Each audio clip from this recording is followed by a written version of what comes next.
સુરતથી સમાચાર કડોદરામાં CNG cut રસ્તો અચાનક બંધ કરાયો છે। મોટી દુર્ઘટના થાય તે પહેલા તંત્ર જાગે તેવી માંગ છે। અમદાવાદ મુંબઈ હાઈવે પર આવેલ જલથાણ કડોદરા મુખ્ય કટ બંધ થયો। વડોદરાથી જલથાણ જતો મુખ્ય માર્ગ બંધ થતા સ્થાનિકોને ભારે હાલાકી પડી રહી છે।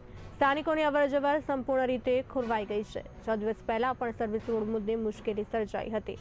કડોદરાથી કરણ સુધીના સર્વિસ રોડ કારણે દર્દીઓને તકલીફ પડી રહી છે।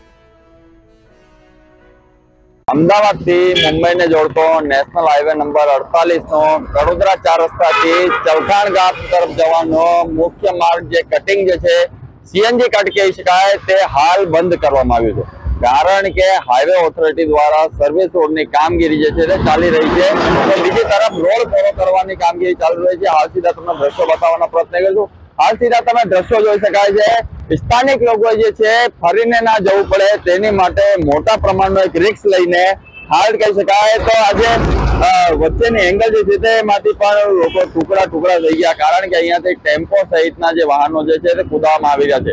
તો બીજી તરફ તમને વાત કરવાનો પ્રયત્ન કરી છે અમદાવાદથી ને જોડતો આ મુંબઈને જોડતો આ જે હાઈવે છે, લોકો જે છે તે માનવાને તૈયાર નથી। ક્યાંક ને ક્યાંક કહી શકાય તો જે પ્રમાણે જોઈ શકાય છે કે લોકો જે છે તે હાઈવે 48 નંબરનો 1 કિલોમીટરનો અંતર છે ત્યાંથી ફરીને નથી જવું, પરંતુ અહીંયાથી ડાયરેક્ટ જ કુદાઈને જવું છે। અકસ્માત બને તો ભોગ કોનો?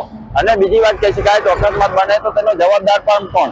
સાથોસાથ કહી શકાય બીજી તરફ વાત કરવાનો પ્રયત્ન કરીએ। આ જે પ્રમાણે ચલથાણનો મુખ્ય માર્ગ દેખાઈ રહ્યો છે, લોકો જે છે તે કહી શકાય તો ડિવાઈડર ઉપર ચડીને ક્રોસિંગ કરવાનો જે કામગીરી છે તે હજુ બાકી છે, પરંતુ ક્રોસિંગ કરી રહ્યા છે। તો બીજી તરફ તમને સીધા દ્રશ્યો બતાવવાનો પ્રયત્ન કર્યો। હાલ સીધા તમને દ્રશ્યો દેખાય છે।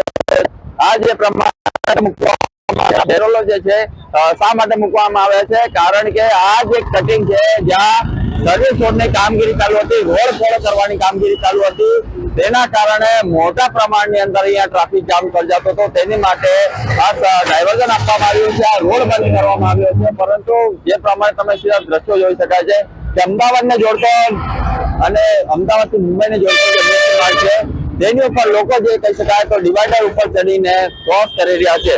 અકસ્માતનો ભોગ બને કહી શકાય તો મોતને આવકારો આપે તેવું પણ ક્યાંક ને ક્યાંક હાલ લાગી રહ્યું છે। હવે જોવા રહ્યું કે લોકોને જે છે 1 કિલોમીટર ફરીને નથી જવું, પરંતુ ડિવાઈડરો કુદાવીને અહીંયાથી જ પસાર થવું છે। અકસ્માત બને કોઈની જીવ જોખમમાં મુકાય તેનો જવાબદાર કોણ? કેમેરામેન અલી રિપોર્ટર કૃષ્ણા સોની, બી ઇન્ડિયા।